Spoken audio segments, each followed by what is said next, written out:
Supreez, we're back. This week, you are not only getting one bonus episode, but two. The conversation you're about to hear was actually recorded a couple of years ago. When Malyssa and I first had the idea to do a series about college forensics, one of the first people we reached out to was South High grad Mackenzie Birkey, who at the time was competing with Western Kentucky University's forensics team.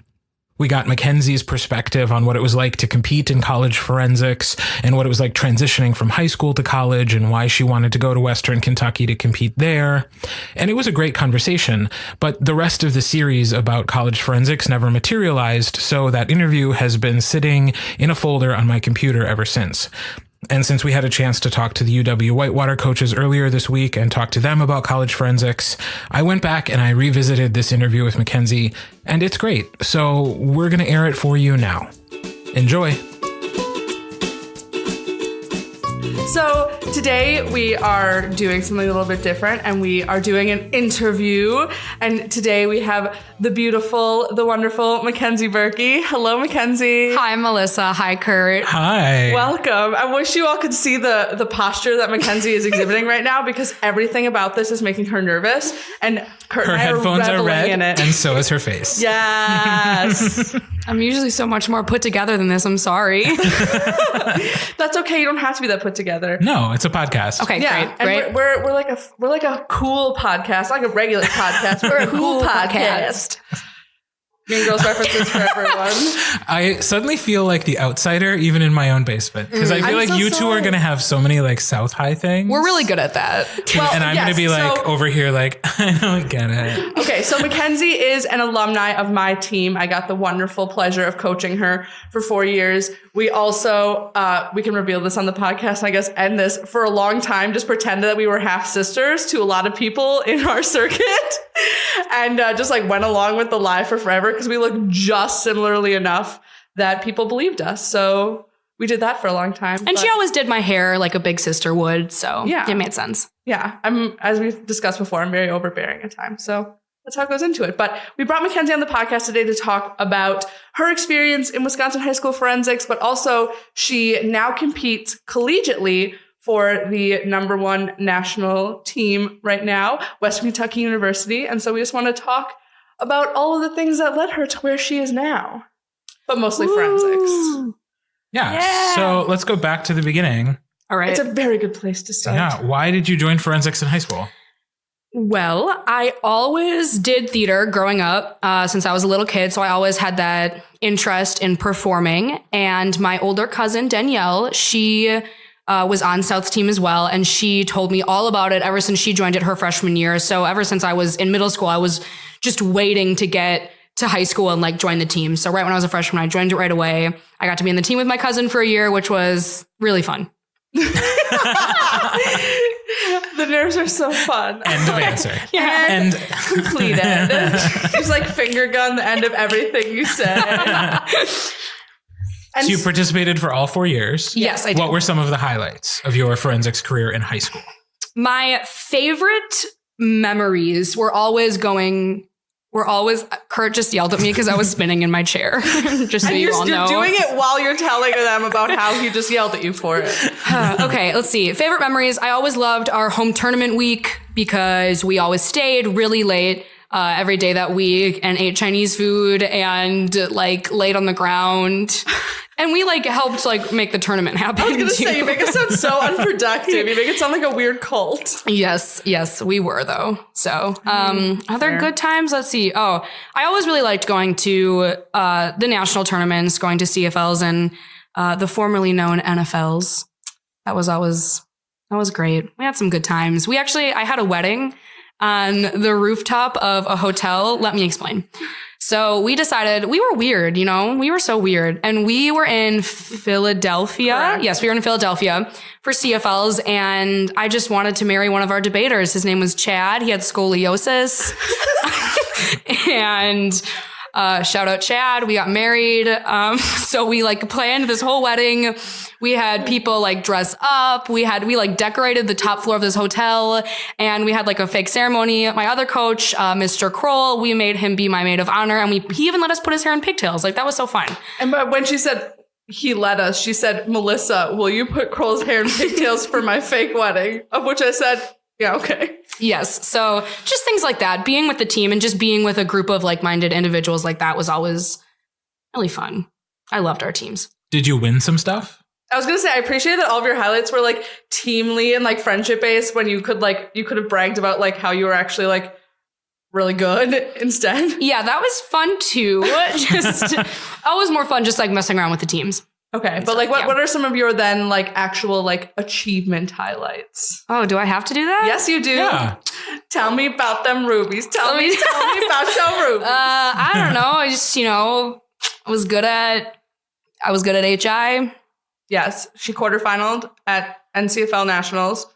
NSDA Nationals. Yes. For her junior year. Yes. Which is also like one of my coaching highlights because I refused to believe it was actually happening. Mm-hmm. And I still have saved the picture I took of her right before she saw her name on the poster that she'd broken. And then also, right after. Yes, that's a good picture. It's a great picture because she's just in the giant crowd of people.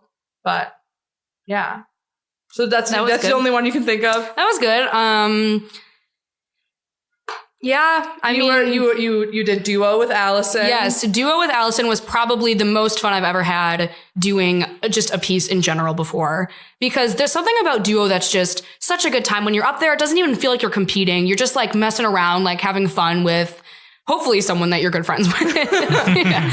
And that was really fun. That was my junior year, Allie's senior year. We had a good time with that. It's true.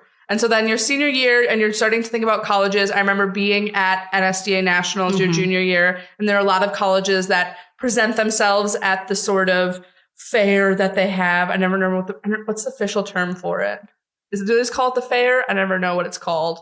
But I remember walking around with you looking at the marketplace. I mean, they're basically just trying to sell stuff. Yeah, but I remember walking around with you to talk to colleges because you had decided that a school offering collegiate level forensics was something that was going to be important to you in your selection. Yes. So what made you decide that you wanted to keep doing it? Something about me just felt like I wasn't done. I just felt like there was more to do. And I had known a little bit about college forensics because Allie was, going into Ripon at that time. So, and I knew that it was something that I wanted to do just because it's a little more diversified. There's more you can talk about. Obviously, there's restrictions for high school speech just because of it being high school. Yeah. And so I knew I wanted to do that. I went to audition for the team August of right before my senior year had started. Which team? The WKU forensics team. Okay. Yeah. What does that stand for? Western Kentucky University. Go Tops. Fours up. Sounds warm. It is warm. Yes. And I went there. I loved the campus. Walked around with my parents. I auditioned. I talked to the coaches and met some of the people on the team, and it just felt right away. Like I just knew that that's exactly what I wanted to do. And so by, I think the second week of my senior year of high school, I was pretty committed to going to Western and competing for their team. Were there any other colleges that had teams that you were considering, or was it just WKU or bust? It was WKU or another college and not doing speech. Mm. Yeah. Do they call it speech in college? Yeah, it's called speech and debate. It's sometimes called forensics, but we have a debate team as well. So we're both under the same umbrella. Yes. Okay. The forensics is the umbrella, and then speech and debate are under it. Oh, and just holding it up together? Yes, exactly. In college, it's called individual events. Oh. Everything that's not speech or not debate. Yeah. So IEs. And then This is too much. Watching the two of you together. Why? We're in love. We're not. She is the first student. You're literally mirroring each other. Do you see this happening? But she's doing this to me because when we record, I sit with my feet propped up on the wheels of this office chair and I sit with my hands on my hips because it makes me feel authoritative and it helps me be confident on our podcast, Mr. Graves. So why are you doing it? Strut girl. I'm scared. I'm usually such a loud, obnoxious mess. I don't know what's wrong with me. Is it just does Does my recording setup intimidate you? It really does. It's menacing, y'all. I wish you could see this. It's a black table. And there's nothing else in the room. To be fair, that's just because Kirt is preparing to paint this room. I'm sure it's going to look amazing. There's usually more furniture in here. It's true. I'll show you the chairs that live in here, Emily. They're adorable. Yeah. Okay. So earlier, I think in Melissa's introduction, she said that WKU is ranked number 1. Mm-hmm. What does that mean? So similar to high school, we have 2 big national tournaments that we attend, AFA and NFA. Which stand for? American Forensics Association and National Forensics Association. And so we go to both of those. They're both in April. There's actually only 10 days separating them. So we get back from AFA and just kind of scream and try to do all of our homework and get all of our classes put together. And then we get back on the bus and we go to another national tournament right away. That's scary. It's scary, but it's so being ranked hectic. Number 1 means your team won last year. Yes, we did. Okay. And how many years in a row now have you won? We've won NFA. I don't know how many years in a row actually, but it's a lot, isn't it? It's several. It's 4 right now. We've won since 2003 was the first year that we won AFA and NFA. That was back when we had the lovely Judy Woodring as our DOF, Director of Forensics. DOF. And your current DOF is? His name is Gaynor Newman. He is our DOF. I hope that you tell him to listen to this podcast. I will tell him. I will tell him. You can tell him that you've been promoting his program. Yes. But so in high school forensics, when you're going to nationals, you qualify at a single qualifying tournament, but that is not the case collegiately. Correct. So yeah, high school, it kind of all rides on one tournament, which looking back on it is terrifying. Correct. Terrifying. College, it's a little different. You get legs. So qualifying for NFA is pretty, it's much more simple than qualifying for AFA. So NFA, all you really have to do is final at a tournament. And you have to qualify each of your event. That's the big difference too, is that in college, you can take as many events as you want to these. So you can go to nationals in 8 things? At NFA, yeah. That's insane. Yes. That would make me cry. Yeah. There are some people that take 10 or 10, which is how many IEs there are. Wow. And you can have 2 duos. So you technically could have 11, which is insane. I would not recommend. And you have had people on your team. Because wasn't it last year that there was someone that was in 2 duos in the final round? That's happened before. Yeah. I would to people. Yeah. It's a lot. It's for sure. I don't ever want to do 2 duos. I can't. I gotta focus on my one partner. Very monogamous. Well, that's nice. So you have been to nationals in college? Yes, I have. In how many events? Last year I took 6 events to NFA. That's a lot. It's a lot, but it's flighted. There's 4 different flights, so you're rarely. More than triple entered, it would probably not happen. But being triple entered in a flight at a national tournament is still crazy. It's terrifying. It's a lot of running around, but you keep your energy up. And a lot of times if you're doing, events that are very different from each other, like going from ADS, which is after dinner speaking, it's a funny event, to DI is you have to really change your mindset. You have to kind of center yourself between You're each just walking to the round trying to make yourself more solemn and depress yourself. Exactly. I always prefer to do DI first, and then I always like to do ADS last.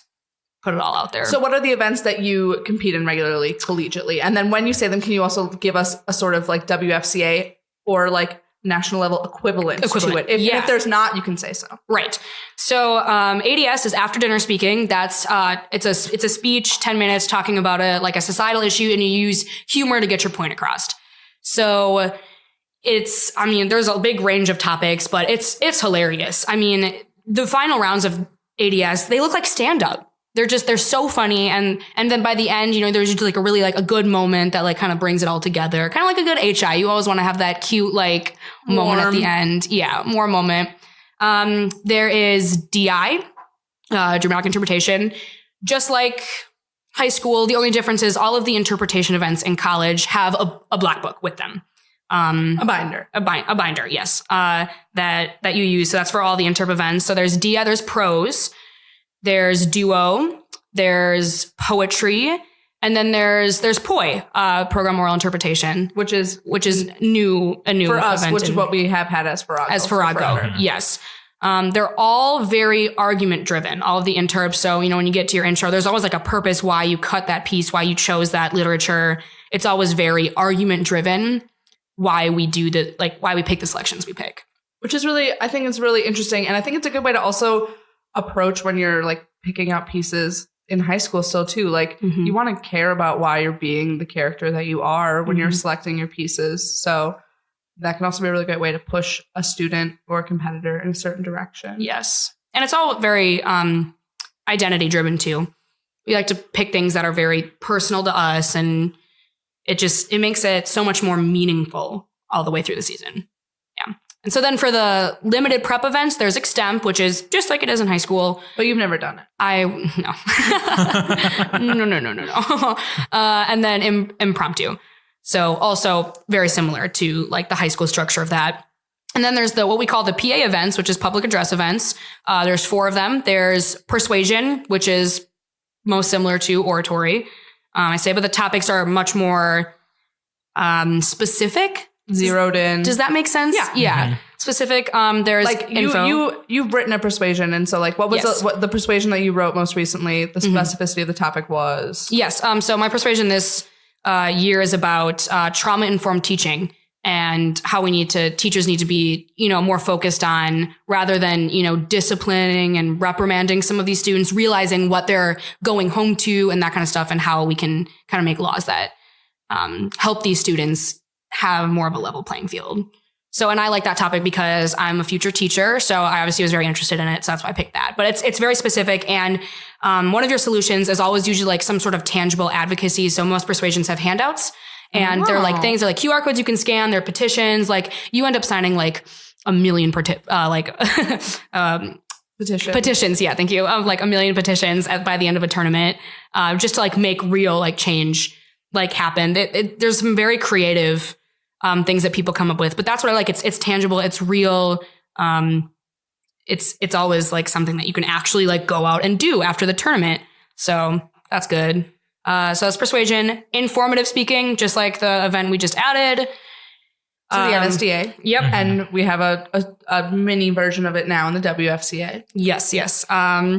And then after dinner speaking, I already mentioned. And then the one that just really does not have a high school equivalent is rhetorical criticism, or as it's called at AFA is communication analysis. And wow, I don't know how to describe that. I'm actually in the process of memorizing one right now. So tell us about what yours is. Then. Yes. Mine is about how the United Nations picked Wonder Woman to be their honorary ambassador for gender equality. So what you do is you pick this like some sort of like communication thing, and you analyze it through the means of like some sort of like scholarly journal or something like that. And you see, does it fit these dimensions, these tenets, or whatever it is? And then you draw implications from that. You're like, what can we take from this? It's not just like info. You don't really pick a side. Mm-hmm. You just kind of talk about it like, that's interesting. Like, why is it like that? So, yeah. Which I think is that something you prepare? Like, is it a written speech that you recite? Yes. Okay. Yeah, it's a written prepared speech. All of them are 10 minutes across the board. It's 10 minutes in college, except for the LPs, which are 7. So, and then for most of the speech events, you also have like visual aids and stuff too. Yes. So in a lot of the PAs, you can have visual aids. I've had them every year. They're really a drag to lug around at tournaments. So but it adds something.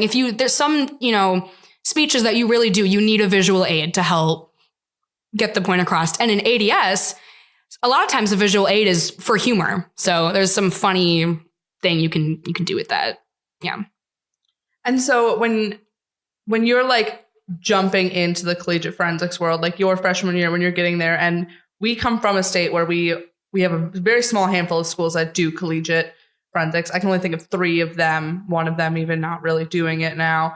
But we don't really like talk about it a lot in our association to our students, being like, oh, don't forget, like collegiate forensics is an option. Like we have people like Elliot Fisher who are definitely trying to remind students that this is a thing, and our relationship we have with UW Whitewater is definitely going to help with that. But I can't imagine like going from what forensics is like on the high school WFCA level to all of that and it being like the most easy transition. Yeah, it was definitely like small fish in a big pond. But the coaches I have are obviously very, very helpful. And I mean, none of the freshmen on the circuit, no matter where they came from, really like know what it's like. Yeah. And that's what our coaches always say about NFA freshman year. It's like an eye-opening experience. Once you get on the bus after awards at NFA, you get college forensics. It's the experience, and seeing those like final rounds and seeing these beautiful moving performances that I swear are like Oscar worthy. You know, it's definitely different, but I like it a lot. I like it a lot. It was worth the confusion and kind of fear of the unknown. Mm-hmm. And I'm really excited because nationals, one of them is going to be in Eau Claire in April. Yes. And so I will be driving up to see Mackenzie perform at nationals in April. It'll be my first time ever getting to watch her perform in her collegiate environment, one of her pieces, because she performed our very first Forensics After Dark. She did her ADS that year, which was super fun and great to watch and get to be like, oh, she's grown up. But now you've grown up even more since then. Mm-hmm. And I'm just really excited to get to see that little glimpse into your big girl life. Yes, it's awesome having, NFA will be in Eau Claire. So it'll kind of feel like I'm coming back home and my family will come and it'll be good. I'm excited for it. It's going to be a long drive from Kentucky, but let's all go watch. Let's do it. Let's get a bus. WFCA watch party. Yeah. Do you live stream? Yeah. We can start. All right. Great. Here's what I'll do. I'll go and I'll set up a Facebook live stream from our Facebook page, Forensics Faces, and then we can just like watch Mackenzie from there. Yeah. Perfect. Yeah. The judges will love that. You just coming into my prelim rounds of rhetorical criticism. And just setting up with a tripod. Just like, shh, it's okay. I know her. I have a podcast. Yeah. Okay. I'm just going to wear a t-shirt that says, I'm Malyssa from Forensics Faces. Don't worry about it. Oh, yeah. I encourage that. I really do. That'll be good. Your tournaments, are they structured the same as in high school? How does that work? Very different. Most of the tournaments we go to are swings. So there's a tournament on Saturday. That sounds kinky. Right. Oh, no. Oh, no. Just kidding. Yes, please. I cannot be the only person who thought. I was too busy drinking a sip of water. Oh, man. If you could see my face now. Red like the headphones. Yes.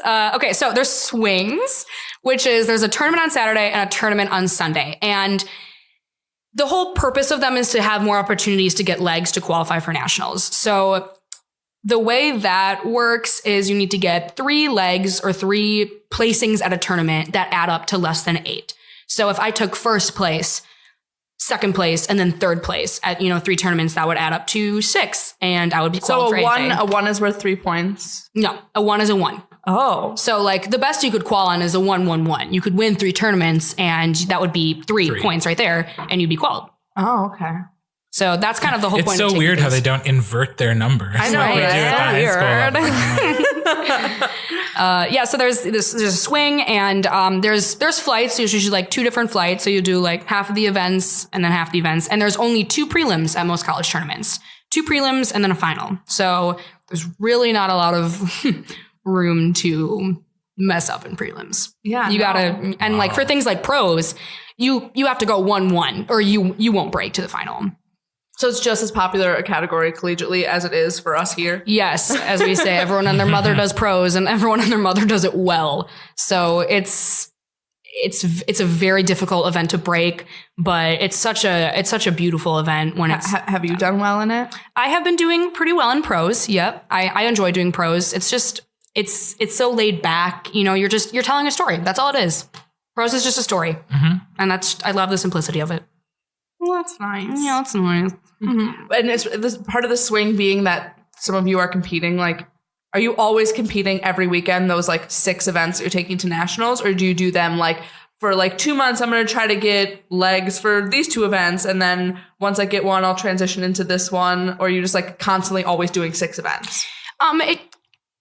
It depends on the school. What they like to do. But a lot of times if you get something qualified early on in the season, you set it down and you do not compete with it then until nationals. That would make me nervous. Yeah. And we do a lot of... Yeah, what's the thinking behind that? Is it just more polite? It's polite, yeah. Like we're not going to make a bunch of people waste their time, or I'm not going to try to knock somebody else out of getting. Oh, that's nice. Exactly. It's to let everyone else have an opportunity because it's like, you got your qual. There's no reason for you to go and get those legs because really... Whereas in high school, it's like you go to these tournaments just for like the experience and the fun and the practice, and you do all that stuff. In college, it's like you go to tournaments a lot of times to just to get those legs to qualify. So once you do that, you set it down, and it would be exhausting to compete with so many events all year long. And you usually don't get them all up at once too. Like I'm getting an event up right now, not till second semester when our season starts in September. So yeah, you spread them out. You really don't do all of your events unless it's like a big tournament or nationals. Interesting. Yeah. A very different setup, but I like it. I like it. Yeah, because I can't imagine doing 6 events every freaking weekend. And so how many tournaments do you think that you, because I know that you don't go to, like, not everyone on your team goes to every tournament every weekend in your schedule, correct? Right. So how many do you think you do a year leading up to your national tournament, though? Oh, it really depends. Like, I bet 5, 6, 7 a semester, maybe. So pretty much like every other weekend. Yeah, it's kind of like that. Yeah, just it varies with, what you have up or not. And there's usually less tournaments second semester. And then, yeah, it can be a lot, especially because in college you travel far and wide. Yeah. Not just, around the state. So, leaving on Fridays, and a lot of times you don't come back till very late Sunday night or like Monday morning. So it's a lot of time traveling. So that's kind of also an incentive to get your events qualified as soon as you can, is to be able to set them down and stop traveling and give yourself a break. But also because you're speech and debate kids and you're overachievers, like plenty of the people on your team are still like maintaining perfect GPAs, double majors, like doing crazy things. Exactly. Yeah. And we're all involved in like, other things around campus and stuff too. So it's a huge commitment, but it's worth it. It really is. Well, that's good. Yeah, it's so worth it. And now, you're an education major. I am, yes, elementary education. And so what skills are you learning both collegiately and learned as a high school forensicator do you think are going to be directly applicable to what you are going to be doing? Yeah, I think the biggest thing is just being comfortable just saying what you want to say. And it's really hard to talk to a classroom full of students. I would say it's definitely more difficult than talking to a classroom full of adults. And so just being comfortable in front of a group of people is something that high school speech gave me right away. And I've just continued to have as I've gone into college, is being chill. Being chill.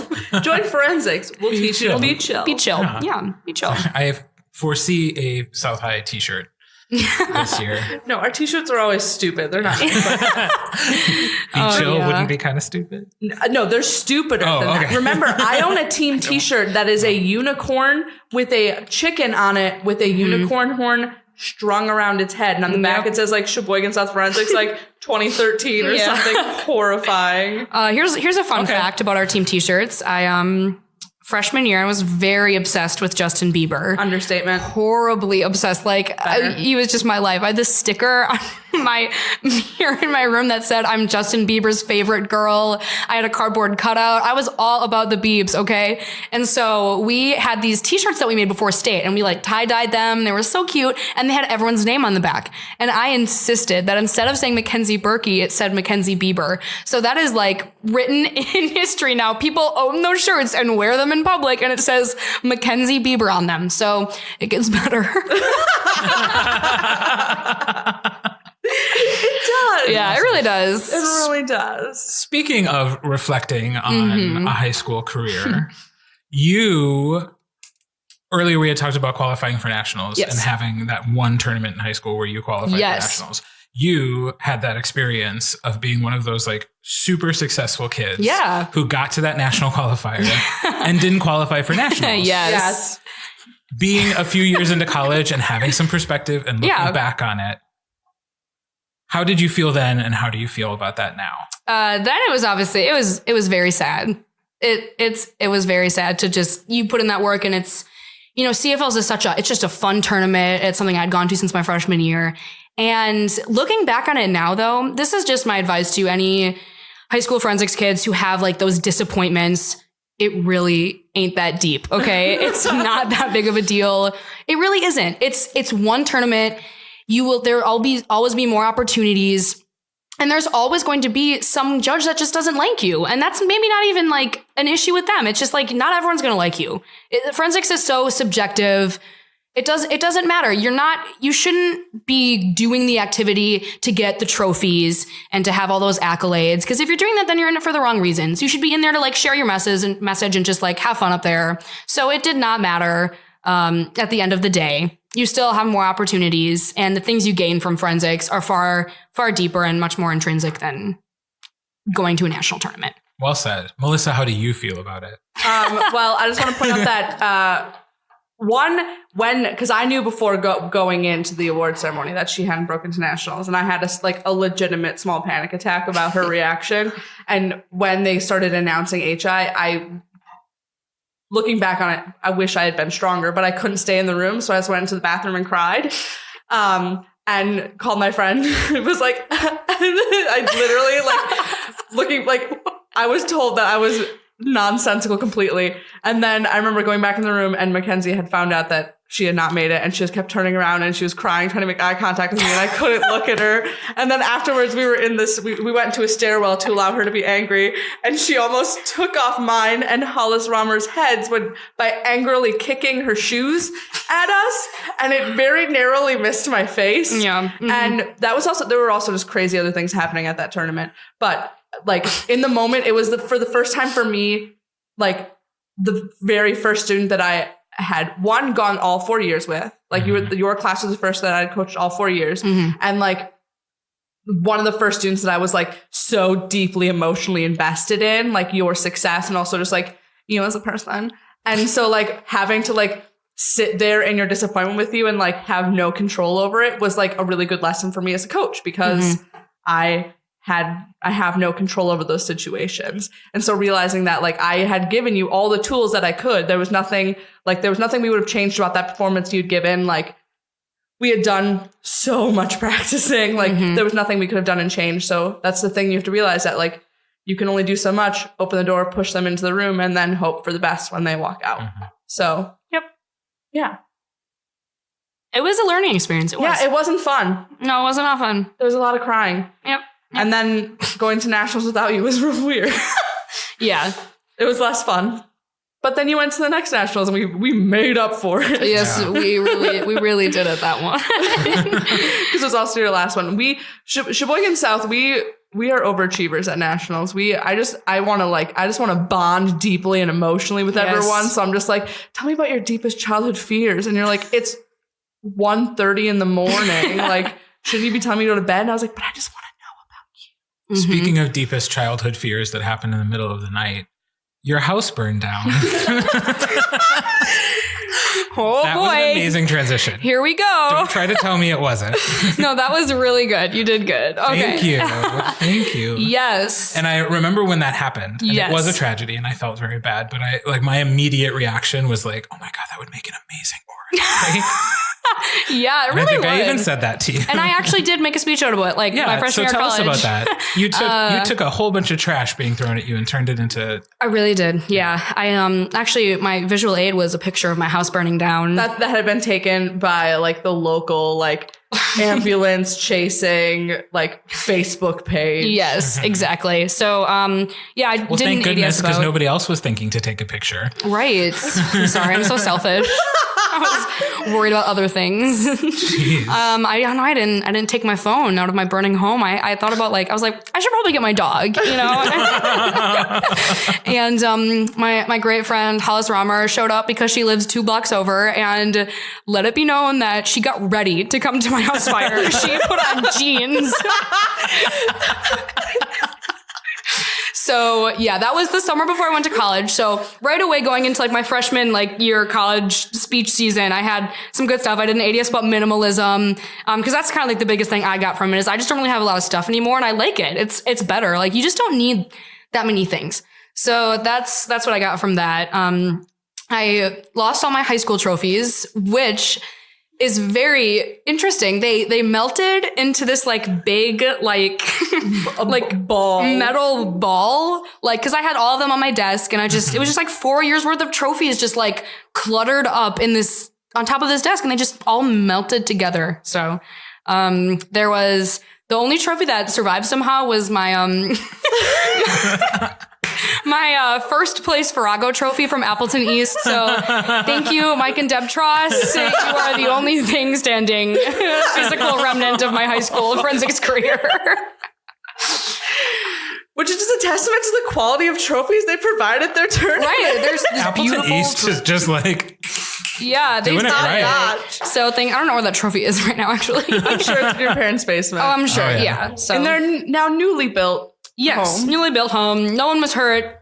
We have a new house. It's fine. So it's And most of us don't know what to do with all those trophies anyway. yeah, so really. mine are sitting in a box at my parents' house. Right, so. exactly. They're literally pieces of plastic. So I don't have that many, so they have still traveled with me when I've moved. raise your hand if you're uncomfortable. Everyone. Oh man. I still have, because I only ever won one personal trophy in high school debate, and it was top novice speaker at the Sheboygan South tournament. I was like ill. Like I was just so sick, and I was losing my voice, so I'm pretty sure that all of my speaker points were pity points that day. But heck if I don't still have that trophy hanging out in my bedroom for me to look at. You earned it, girl. I did. You earned it. It's so small and crabby. Thanks, Steve Thompson. Yeah. Thank you. Gotta have goals. Yeah, we all have goals. Aspirations. So is there anything else that you would say to a high school student or the coaches of high school students about college forensics? Like what type of person should do it? Should more people consider it? Mm-hmm. Speech is one of those things that you get out of it what you put into it. So there are plenty of options if you just want to do it lightly, like just kind of like a for fun thing. There's so many universities, more than you would think, that have college forensics. So just like look into it. There's a lot of options. I think it's amazing. I definitely would recommend it to anyone that really loved speech in high school, and the same things that you loved about high school speech, like the camaraderie and the weirdness and the friendship and that place where there's just people that are like you. That's still true in college. So I would definitely suggest it to everyone. And Excellent. do you have any special promo that you want to do for your current forensics team as you finish out your junior year as a Hilltopper? Hilltoppers. Which, by the way, right now, go to another device or the device you are listening to this on and Google WKU Hilltopper, because it literally just looks like It's a hill. Grimace from McDonald's things, but it's just a red dude with googly eyes. Like it's literally a hill with arms and legs. It's horrifying, and I hate it. Yeah, it's the mascot walks around campus, and you can put your head in his mouth. I've done it. I mean, I'm not gonna lie to you all right now.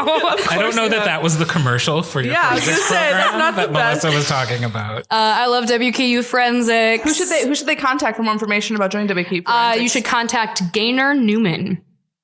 at via what? Just, I don't know, Google it. You're all adults. They're not all adults. Some of them are children. There can't be that many Gaynor Newmans. That is in the true. world. That's true. So definitely, but there's so many collegiate programs, not just WKU, that are amazing. I've made a lot of friendships with people from other universities, and there's some really great programs. Yeah, at other here in schools. Wisconsin, two UW schools that do it are UW Whitewater with our good friend Jim Disrood, and then UW Oshkosh And with our great friend Elliot Fisher. Yes, and Eau Claire as well. Eau Claire has a very great forensics team. Yeah, that's interesting. I don't know who coaches up there, but Eau Claire as well. yes, They're It's good awesome too. team. Be our friend, Eau Claire coach. Yes, We don't currently know your name. Yes, whoever you is, great work. Yeah. Great job. Yeah. So, well, thank you so much for taking some Yes, time to Was come it and as talk scary with as you us. thought it was? It was. Yes, it was. Oh, It okay. really was. This was the worst day of my life. No, I'm kidding. It was great. I love it. Thank you so much for having me. I love you all so much till the end of time. Also, shout out to Mackenzie's emotional support pet, Hollis Romer, who came here to be during the podcast and just sit silently in the corner to make Mackenzie feel comfortable. Thanks, Hollis. Thank you, Hollis. Thank you, She's Hollis. thumbs-upping. Thanks, Yolis. But yeah, so thanks for joining us again. We're hoping to, in the future, do more interviews. We've got some inquiries out there, feelers out. But if there are other people that you would like us to reach out to interview for the podcast, please reach out to us on either Twitter at Forensics Faces or via Facebook or via email at listen@forensicsfaces.com. Yep. All of those informational things are correct. Do you think we can do this without the script? Oh gosh. Ready? Brah, brah. I'm Kirt. And I'm Malyssa, encouraging you to listen, Think, and speak. preferably in that order. What? How?